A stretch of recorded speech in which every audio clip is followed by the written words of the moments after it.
प्यारे साथियों नमस्कार। मैं अनूप राणा एक बार फिर से स्वागत करता हूं आपका प्रगति कोचिंग सेंटर के इस ऑफिशियल यूट्यूब चैनल पे। दोस्तों, आज मैं आपके लिए लेके आया हूं भारत के महत्वपूर्ण बंदरगाह। दोस्तों, भारत के महत्वपूर्ण बंदरगाह जानने से पहले थोड़ा सा हम एक छोटा सा टॉपिक कवर करेंगे, भारत की तटीय सीमा। अब देखें, आपने भारतीय भूगोल में पढ़ा होगा कि भारत की तटीय सीमा यहाँ पर क्या है, हमारा जो दक्षिणी भारत है, जो पेनिसुलर इंडिया है, पेनिसुलर यानी प्रायद्वीप। प्रायद्वीप किसे कहते हैं? ऐसा कोई भी स्थलखंड जो 3 ओर से जल भाग से घिरा हुआ होता है। ऐसा कोई भी स्थलखंड जो 3 ओर से जल से घिरा हुआ होता है उसे हम प्रायद्वीप कहते हैं, पेनिसुलर कहते हैं। और भारत का जो दक्षिणी भाग है, जिसे हम दक्षिण भारत कहते हैं, वो भी 3 ओर से जल से घिरा हुआ है। यहाँ से अरब सागर, नीचे की ओर से हिंद महासागर और यहाँ से बंगाल की खाड़ी। इस प्रकार से ये जो सेब बन रहा है यहाँ पर, इसे प्रायद्वीपीय भारत कहते हैं। और इस प्रायद्वीपीय भारत में यहाँ पर आप देखें, गुजरात से लेकर और पश्चिम बंगाल तक हमारी तटीय सीमा यहाँ पर बनती है, जिसे हम कोस्टल इंडिया कहते हैं। ठीक है, अब यहाँ पर सबसे पहले पूछेगा कि भारत की तटीय सीमा की लंबाई कितनी है। तो भारत की तटीय सीमा की लंबाई है 75-16.6 किलोमीटर। परंतु इस 75-16.6 किलोमीटर में आपके जो लक्षद्वीप, अंडमान निकोबार वाले क्षेत्र हैं, यानी जो हमारा द्वीपीय भारत है, वो भी इंक्लूड है। ये टोटल क्या है, हमारी तटीय सीमा है। परंतु अगर पूछेगा हमारी मुख्य तटीय सीमा की लंबाई कितनी है, तो ये है 6100 किलोमीटर। कितनी है? 6100 किलोमीटर। ठीक है, यानी आपके गुजरात से लेकर और यहाँ पर कलकत्ता यानी वेस्ट बंगाल तक जो ये टोटल जो हमारी तटीय सीमा बनती है, उसकी लंबाई है 6100 किलोमीटर। भारत के 9 राज्य तटीय सीमा बनाते हैं, जिसमें से सर्वाधिक तटीय सीमा किसकी लगती है? गुजरात की लगती है। ठीक है, अच्छा, ये अगर आपको पता नहीं था तो आपके लिए एडिशनल नॉलेज थी। अब देखें, यहाँ पर जो व्यापार की बात करते हैं, तो व्यापार में अगर हम विश्व में देशों के बीच में आंतरिक व्यापार के बारे में बात करें, तो सर्वाधिक महासागरीय यानी महासागरों के रास्ते से जो हमारा क्या है, जो ट्रांसपोर्ट होता है, वो होता है। यहाँ पर जो है, अगर महासागरीय व्यापार की बात करें तो इसमें सबसे महत्वपूर्ण भूमिका पत्तनों यानी बंदरगाहों की होती है। और भारत में 12 जो होते हैं वो बड़ी बंदरगाह हैं। 12 जो हैं वो बड़ी बंदरगाह हैं और 200 लगभग छोटे बंदरगाह हैं। छोटे बंदरगाह। ठीक है, अब आपको यहाँ से ये ध्यान रखना है कि जो हमारा मुख्य क्या होता है, व्यापार होता है, वो 12 बड़े बंदरगाहों से ही होता है। यानी सबसे महत्वपूर्ण ये जो है 12 बंदरगाह है। 12 बंदरगाह कौन से हैं? तो देखिए, बारी बारी से देखो, यहाँ पर आपको मिल जाएगा सबसे पहले कांडला बंदरगाह। ये कहाँ पर है? गुजरात में। कहाँ पर है? गुजरात में कांडला बंदरगाह है। फिर यहाँ पर महाराष्ट्र, मुंबई जो है वो महाराष्ट्र में भारत का सबसे बड़ा प्राकृतिक बंदरगाह है। ठीक है, इसकी सहायता के लिए नहवा सेवा जवाहरलाल नेहरू पोर्ट ट्रस्ट जो है उसको बनाया गया है। ये जो है आधुनिक सुविधाओं से और एक कृत्रिम बंदरगाह यहाँ पर बनाया गया है। मर्मुगांव जो कि गोवा में स्थित है, जो कहाँ पर है? गोवा में है। न्यू मंगलोर ये कर्नाटक में है। कहाँ पर है? कर्नाटक में है। कोचीन जो आपका केरल में है। भारत का सबसे बड़ा शिपयार्ड तूतीकोरिन आपके तमिलनाडु में, चेन्नई तमिलनाडु में, एन्नूर तमिलनाडु में, विशाखापट्टनम आंध्र प्रदेश में, पारादीप उड़ीसा में।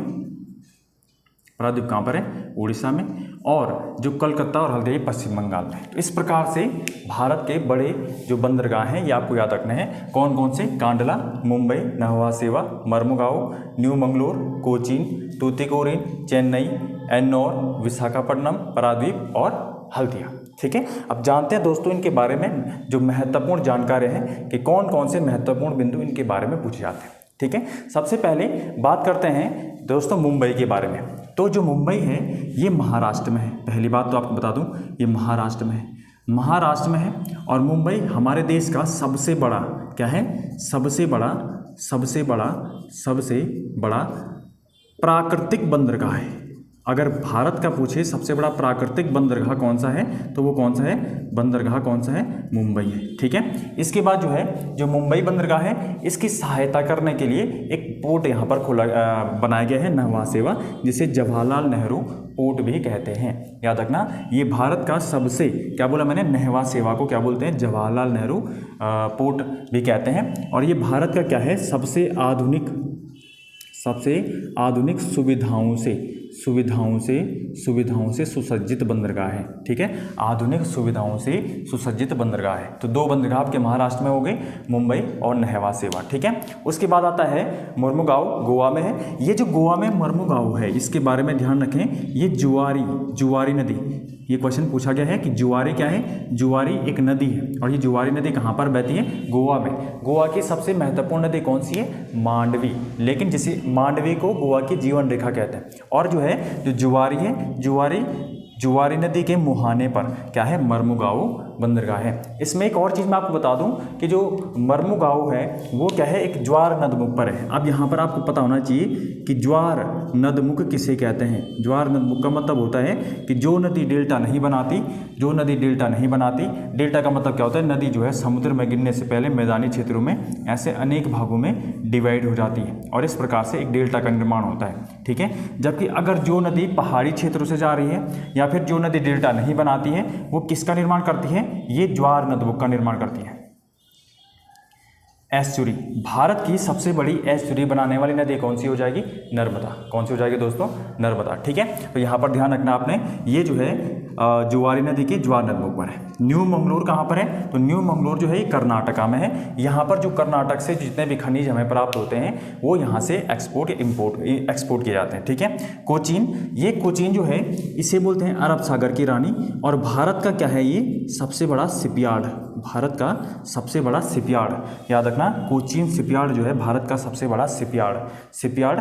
और यहाँ पर जो है मंझगांव जो डाकयार्ड है, मंझगांव जो डाकयार्ड है वो कहाँ पर है, मुंबई में। मंझगांव आजकल न्यूज़ में, जहाँ पर जो है पनडुब्बियों का निर्माण हो रहा था अभी प्रोजेक्ट 75 के तहत। ठीक है, तो 6 पनडुब्बियाँ बनी, तो यहाँ कहाँ पर बनी, मुंबई में, मंझगांव में। ठीक है, अच्छा, अगला आया तूतीकोरिन। कौन सा आया, तूतीकोरिन। तूतीकोरिन को क्या बोलते हैं, चिदम्बरम पोर्ट ट्रस्ट। ये कहाँ पर है, तमिलनाडु में। ठीक है, चेन्नई ये तमिलनाडु में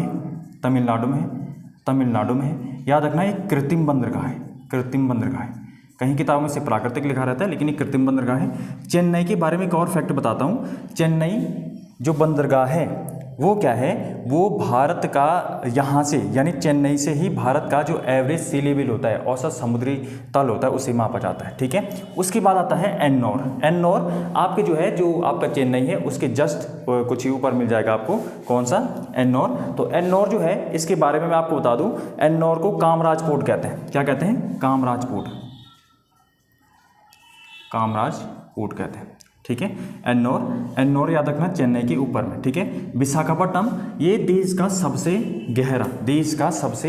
विशाखापट्टनम क्या है, देश का सबसे गहरा बंदरगाह है। याद रखना, विशाखापट्टनम क्या है, देश का सबसे गहरा बंदरगाह है। ये डॉल्फिन नोज पर स्थित है। याद रखना, देश का सबसे गहरा बंदरगाह विशाखापट्टनम और डॉल्फिन नोज पर स्थित है। कहते हैं ये क्या है, यहाँ पर जो जहाज होते हैं काफ़ी दूर खड़े होते हैं, और विशाखापट्टनम जो है ये क्या है, यहाँ पर जो है याद रखना, एक स्थल के बीच में, यानी स्थलों, यहाँ पर ज़्यादा जो पोर्ट होगा वो स्थलों के बीच में। ठीक है, इसके बाद है पारादीप कहाँ पर है, उड़ीसा में। याद रखना, पारादीप बंदरगाह कहाँ पर है, उड़ीसा में है। और हल्दिया और कोलकाता, ये जो दोनों बंदरगाह कहाँ पर है, ये वेस्ट बंगाल में। एक और बंदरगाह छोड़िए, कांडला बंदरगाह, ये गुजरात में है। कांडला बंदरगाह का एक और नाम याद रखना आपको, दीनदयाल पोर्ट। क्या बोलते हैं इसे, दीनदयाल पोर्ट।